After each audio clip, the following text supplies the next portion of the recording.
For the past 9 years, I've been living in the same apartment complex, occupying apartment number 87, in a small little town smack dab in the center of New Mexico. For the sake of some anonymity, we'll say my name is Zach. It's idyllic to some, and a nightmare for others. See, this apartment complex is one of 3 or so things this town has going for it. The complex, the church, and the gas station. A perfect little triangle of mediocrity. If you're into small talk, long days of nothingness, and the occasional ghost hunter or self-proclaimed healer preacher, what have you, then this place is just a little slice of paradise. 13 years ago, I left college halfway through my second year after having a bit of a breakdown. I didn't know what I wanted to do, but I know I wasn't going to get any satisfaction wasting my inheritance on lectures and tuition.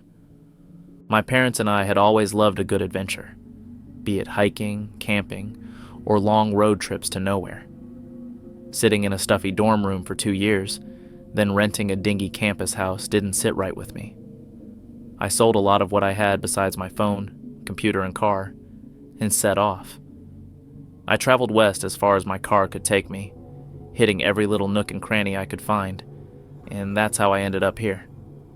With a few sputters and some black smoke spilling from the exhaust, my destination was set for me. For reasons I'll get to later, I'd rather not divulge exactly where I'm talking about, i.e., some of you are crazy, and this place doesn't need more of that. Like I said above, we have the 3 main attractions of this desolate oasis. We can start with the church. It is, in fact, just a regular old church. Nothing hiding in the basement, there isn't one, and no crazy sacrifices happening on the weekends. I know that the pastor, John, lives in the back room with his little dog Charles. He doesn't ever really step foot in the complex, even for food. Actually, as I'm writing this out, I can only think of 2 times I've ever seen him step foot near the complex. One of the second floor tenants, Ms. Meyer, brings him lunch and supper every day, like clockwork. There's a good handful of people that attend church every Sunday morning, religiously, and every couple of weeks there's some sort of happening in the yard adjacent to it, like a cookout or birthday party. We all usually attend those. It's a nice time and no one's ever pushy. The church is a nice little constant for all of us, even those who don't practice. Even in the worst of times, you can look out the window and see Pastor John tending to his little flower garden or taking his dog on a walk, and it'll bring a smile to your face. The gas station is the town's gossip center. Most people who pass through town stop in to top off their tanks, drain their bladders, and grab an, albeit probably slightly expired, drink or snack before hitting the road again. You know the way gas station workers are depicted in 80s movies? A younger guy, a little burnt out and always just a little bit high. Now add about 65 pounds, 25 years, and a receding hairline, and boom, you've got yourself a Winkle. James Van Winkle to his parents, who he inherited the place from, and just Winkle to us here in town. You can't walk down the street without hearing the faint, fuzzy tubes of Night Ranger or Whitesnake playing through the aisles and open doors of the gas station. The station, as I call it, seeing as it doesn't have a name or even a real sign. I actually tend to spend a bit more time there than most of the other residents. Winkle is a cool guy, and actually lives a few doors down from me in the complex. Sometimes he invites me over to watch movies, and yes, they are on VHS, but it's always a good time. He stays in the back of the station, a nice little room decorated like it's right out of Back to the Future, tube TV, posters and all. The apartment complex is really the shining light of the town. It's basically its own little ecosystem, and has been since the owner, Mr. Rags, built it sometime back in the 70s. I think it may have been part of a social living experiment that just turned into a full-time thing. Mr. Rags sounds like a funny last name, but it's the only one he's ever given the tenants here. Nobody knows if it's just a fun joke he started, since he only dresses himself in linen shirts and pants, or if it is actually his given name. As is written in any story, he does live at the top of the complex, on the 17th floor. The highest occupied level is actually the 15th, and there isn't a button on the ancient elevator for the 16th floor. Everyone seems to think it's just a floor for HVAC or storage or something, but I have my own thoughts on that. Following the ecosystem-like setup, the complex has a kitchen downstairs that's communal, but it's always served as a cafeteria of sorts. A portion of everyone's rent goes into a fund, and a couple that lives on floor 15 go to the nearest grocery with it, then cook lunch and dinner every weeknight. The rest of the time, it's fend for yourself, which really isn't bad considering we have plenty of leftovers in the fridges, a lot of easy-to-prepare food in the freezers, and a heaping stockpile of cereal and milk. The couple usually cooks extra meals, though, for both the pastor and Mr. Rags. As for the reason of my post, I guess it'd be twofold. I've been here going on almost 10 years now, which is something I never thought I'd do. I didn't think I'd be leaving a claustrophobic atmosphere of college labs and dorm rooms to end up loving such a speck of a town like this place. I guess I want to just get my thoughts down as a way to wrap my head around that. And the second reason, this place isn't okay. I don't have any other way to describe it. Waking up every day, going to sleep every night, something just doesn't feel right. It's a constant, but not one that drives people away. On the contrary, I think it brings them in. It's rarely ever been anything too malicious or evil, but it's gotten very close to crossing that line more times than I, or the others would like. I think the stories I've heard and the things I've seen with my own eyes deserve a carved-out little corner of the ether. That'd be you, Internet. I'll start us off with something light, right from the day I arrived. It was July 3rd, 2015, and hot as ever. I'd just driven through a little mining town, its last remaining residents clinging to whatever they had left to call theirs. I was about 2 hours away from any sort of population center that I knew of, when my car started to make some not-so-nice sounds. It lasted every bit of 5 minutes until the black smoke started to pour out of the hood.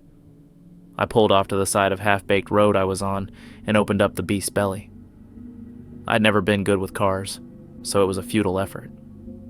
I sat there for about an hour, service on my phone going in and out, when I heard the low rumble of an old car cresting the horizon. It took a minute or two to come into view, but my savior was inching his way towards me.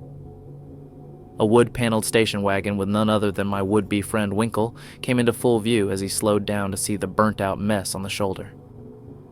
"Dude, what's up? Everything does not look so good over there," he said, a look of genuine worry on his face. "Yeah, I don't know. I was driving along and it seems like she's really given up on me this time. You know any towing companies around? I haven't seen anything for miles." Yeah, man," he chuckled. "There's not much out here at all. You're about 3 hours from the nearest. Anything, man. You want to catch a ride with me into the station? I've got a phone there you can use, or computer, or whatever. No catch, man." He seemed all right, patting the seat excitedly. "Okay, man, I really appreciate it," I said as I hopped into the car. It was surprisingly clean, aside from the few moon pie wrappers on the floorboards. It was a pretty fun ride, to be honest. Winkle started blaring some Def Leppard for a while, then turned it down and gave me the same gist about the town that I did for you guys above. To say I was intrigued would be an understatement. This was just the kind of thing I love to find while traveling. It took us about an hour to get into town, and we went right to the station.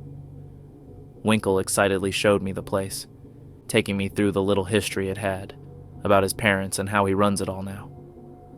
While we were inside, it seemed that word had somehow already gotten around that new guy was in town. A few of the residents were out on the church lawn with the pastor, peeking down the road to check on us. I think they thought they were being sly, but we could tell. Winkle showed me the phone, and I called down for the nearest tow truck. About 5 days, then we have to figure out what's wrong with it. Could be another 5 days, is what they told me. I think Winkle was eavesdropping, because as soon as they said it, he came ripping out of the back room. "You can stay at the complex, or you can stay over here, but I've only got this old blow-up mattress, it kind of sucks. I'll introduce you to Mr. Rags." We brushed past a few potted plants and low-sitting chairs to reach the small, antique-looking elevator. Everything in the lobby was bathed in a nice, warm glow from the Art Deco-style lights on the walls. The elevator didn't seem unsafe, and it has just been inspected, so I wasn't too afraid of going up 17 floors in it. We hopped in, and Winkle hit the number. It clicked with a comforting tactile sound, and the doors closed as it pushed us up towards our destination. Winkle was grinning the entire time, which started to freak me out. He was a little too excited for me to meet this Mr. Rags. The trip took way less time than I had thought it would, almost like we went up 17 floors in 5 seconds. The bell dinged, and the doors opened to a small entryway, with one ornate-looking door at the end of it. 1701, it read on a plaque above it. Winkle nodded ahead, beckoning me to knock on the door. The entry was sparse. A little table with a vase whose flowers were looking just shy of death stood to our left, and a small couch sat opposite of it. I tiptoed off the elevator and towards the door. As we drew closer, I could hear a series of locks begin their sequence, and the door slowly crept open. Mr. Rags stood there, a soft smile on his face. "You must be Zach," he said. "Mr. Van Winkle explained your predicament over the intercom. I hear it could be a week or more until you have a working vehicle." "Yes, sir, but I don't want to be a bother. I can find a motel around here. I'm sure there's something in the next town." "Oh, well, there is another small town up the way, about an hour or so, but the motel there closed down years ago. It's mainly a family-run store, some knick-knack shops and a gas station." I felt a little defeated. The entire time I was traveling, I'd never run into an issue like this. I was quite literally stranded in the middle of nowhere. "I can see this situation must be difficult for you, but I wouldn't worry. You seem like a guy with a good head on his shoulders. Do you do anything for work?" he asked. I hadn't worked a real job in years, but I was pretty handy.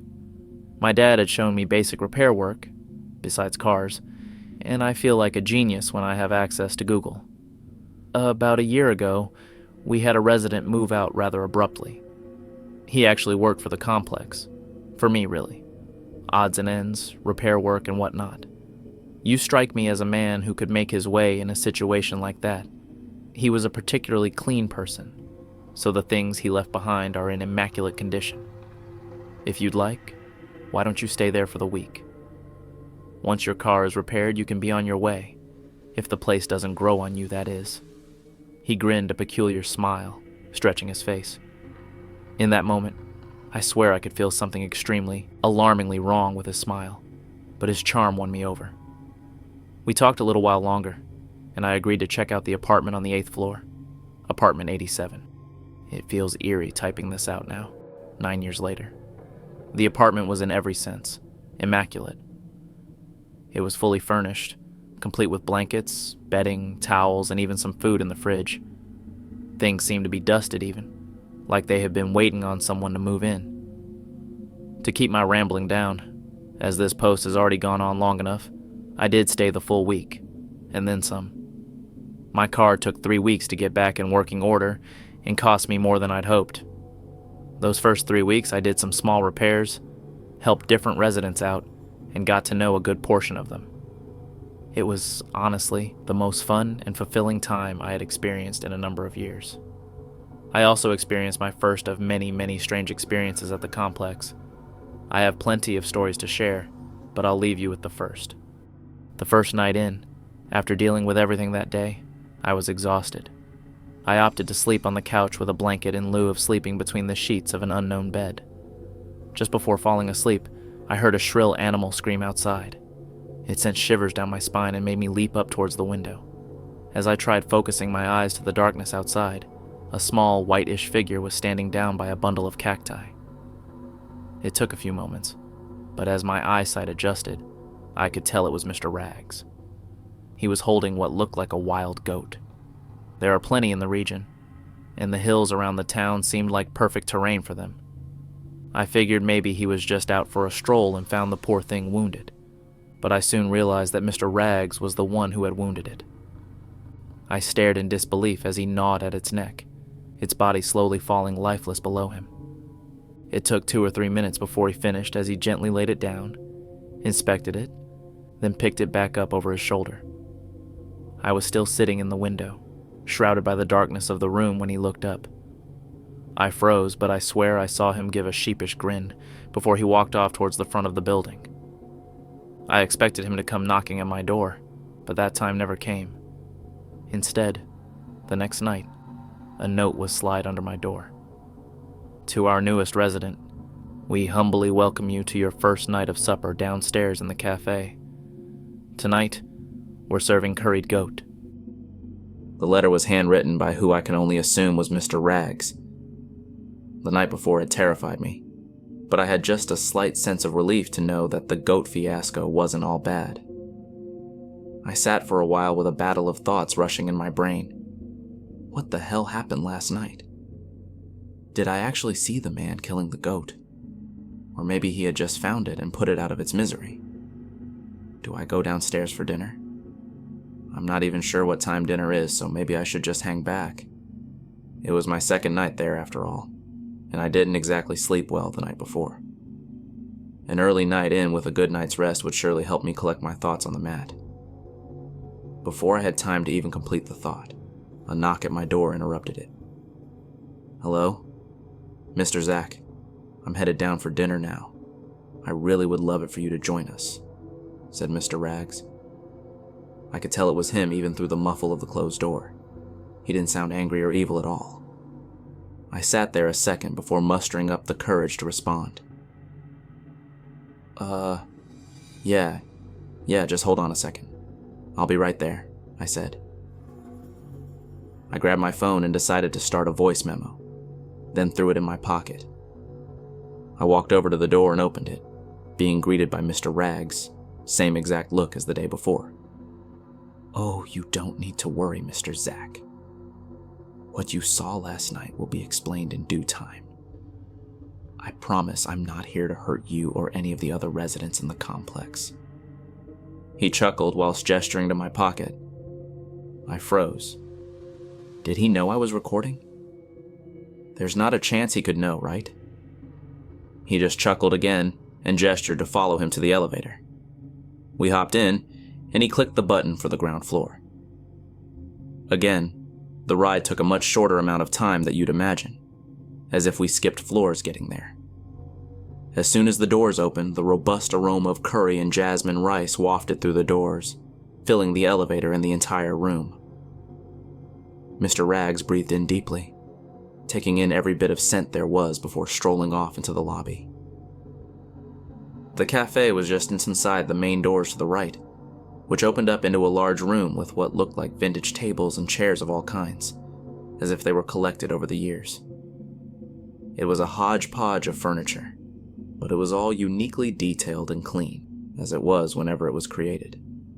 There was a stereotypical cafe-style serving bar in the back, which had plenty of room for all the residents to flow around it while getting their evening meals. Mr. Ragg shuffled along, beckoning me to follow him to the serving bar. There were already plenty of residents sitting around, eating, chatting, and laughing, talking about the weather and what had happened that day. There was a sense of weightlessness to it all. Everyone seemed to be really enjoying each other's company. Aha! Mr. and Mrs. Campanella, I'd love to introduce you to our newest resident. Temporarily, perhaps, Mr. Zach.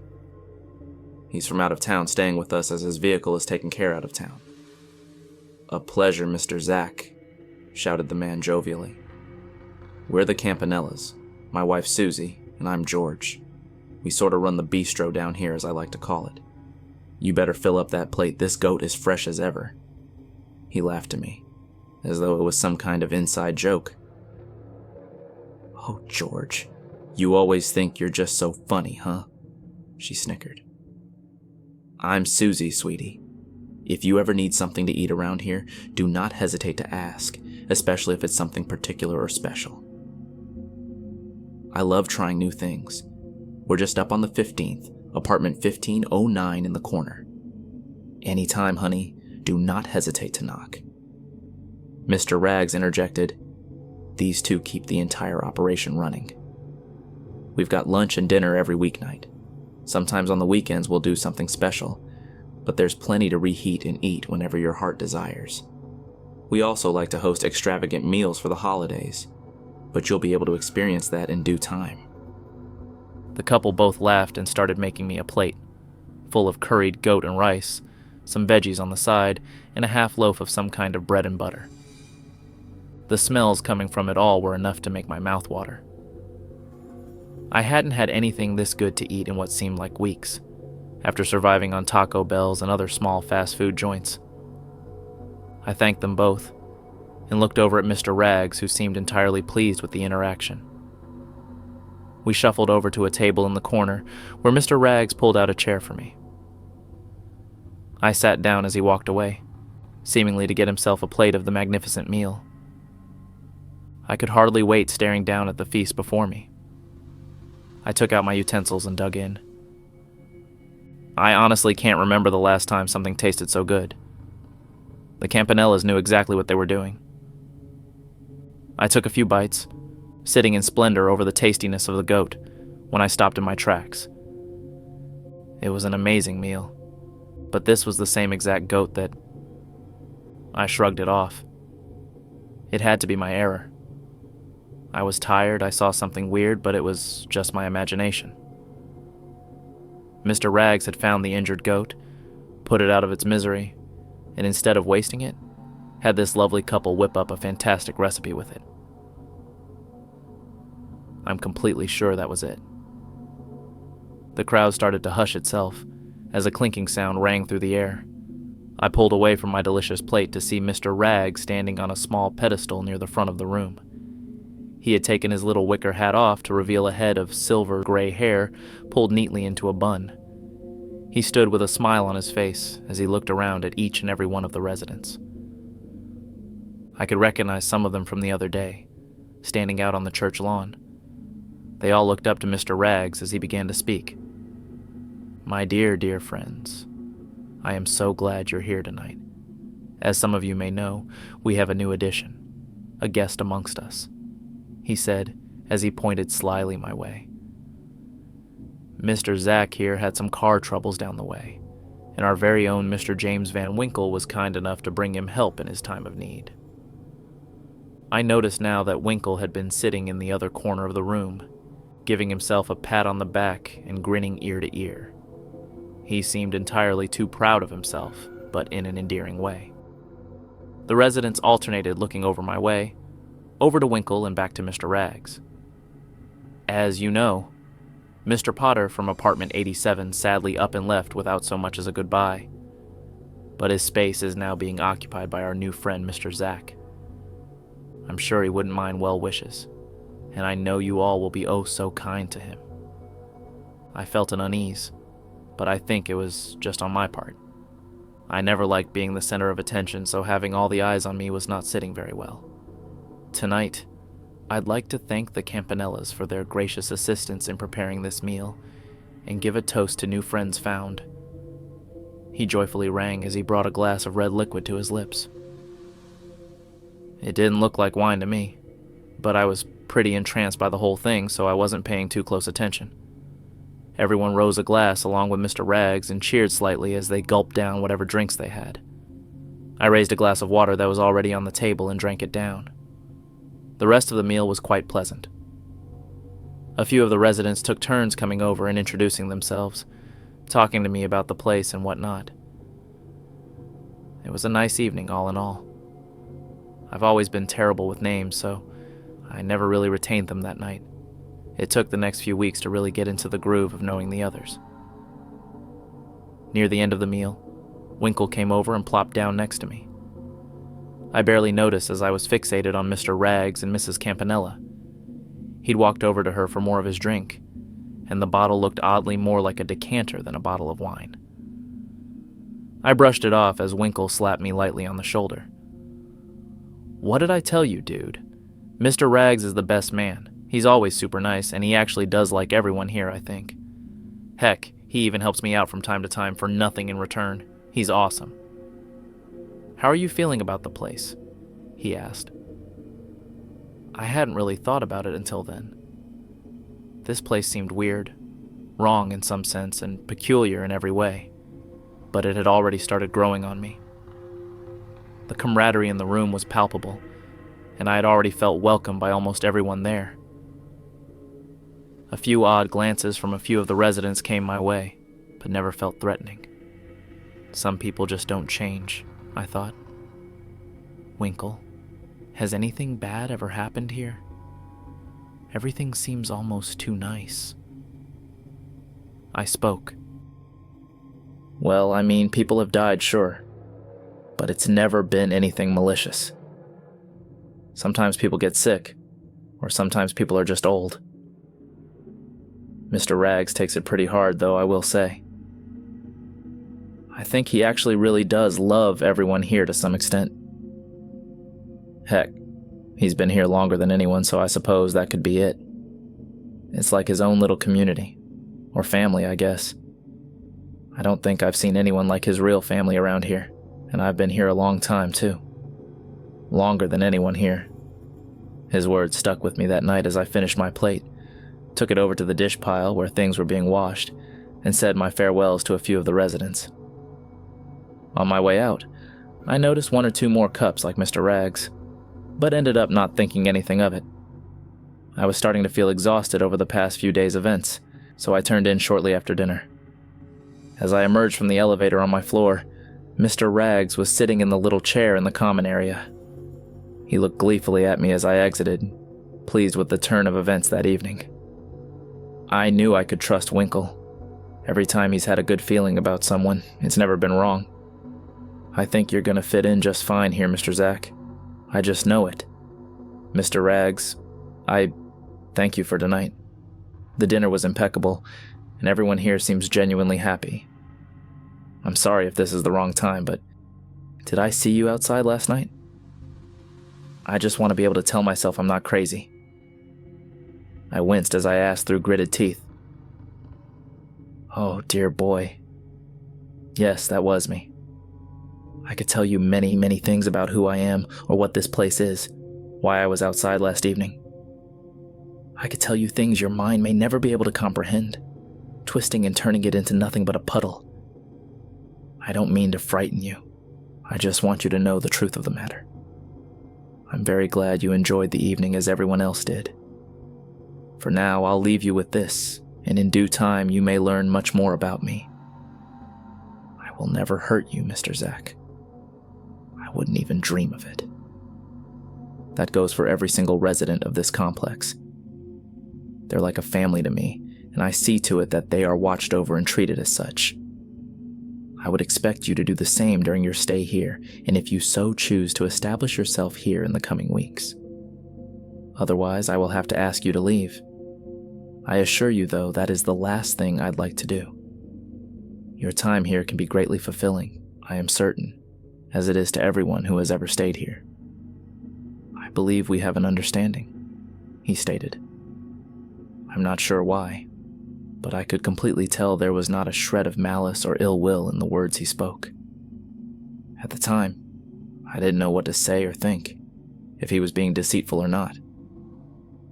To this day, I don't understand why, but I walked over closer to him in that moment and shook his hand. He nodded and grinned in agreement, then strolled off to the elevator. I never turned around to watch him leave, but I heard the telltale ding of the bell and the door shutting closed. I stood there frozen in fear for a few moments before I snapped out of it. The rest of the night was a blur, but I think it was just the heavy eyes and lack of sleep. A few nightmares crept in, images of animals being butchered, goblets being filled and hysterical, maniacal laughing. I woke up the next morning to yet another note pushed under my door. I thank you, Mr. Zack, for our conversation last night. You needn't ever worry about coming to me with questions or concerns. You know where I'm located. Signed, Mr. Rags. P.S. If one of our residents offers you a drink from last night, please refrain from partaking. It shouldn't harm you, but I don't believe your taste buds would enjoy it.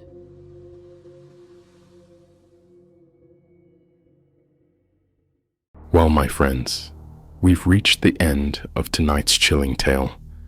I hope you've enjoyed our descent into darkness and that you'll carry a piece of the terrible times with you. As you drift into uneasy dreams, don't forget to like this video, share it with others who crave a good scare, and subscribe to more haunting horrors. Hit the bell notification for another frightful update, and see you in the next video.